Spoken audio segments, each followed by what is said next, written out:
పుట్టపర్తి వైసీపీలో అసమ్మతి భగ్గుమంది.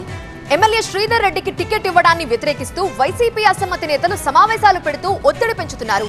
గెలిచే అభ్యర్థికే టికెట్ ఇవ్వాలని డిమాండ్ చేస్తున్నారు.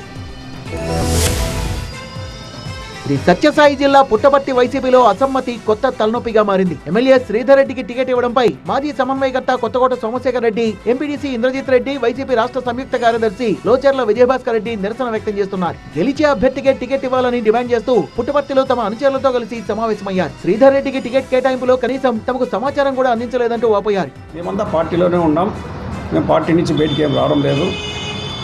కాకపోతే మేమంతా కష్టపడి వచ్చి పార్టీని ఈ 2 సంవత్సరాల నుంచి భుజస్కంధాలపైన మోసుకొని తిరుగుతూ వచ్చి పార్టీని డెవలప్ చేసినాము. మాకు ఇక్కడ ఒకటి ఎందుకు మమ్మల్ని సంప్రదించలేదు? ఈ అనౌన్స్ చేసి కూడా 2 డేస్ అయింది, ఇంతవరకు మమ్మల్ని ఎవరు సంప్రదించలేదు, మాకే ఫోన్ కూడా రాలేదు. త్వరలోనే తమ భవిష్యత్ కార్యాచరణ ప్రకటిస్తామని అసమ్మతి నేతలు హెచ్చరించడం ఎన్నికల వేళ పుట్టపర్తి వైసీపీలో కలకలం రేపుతోంది.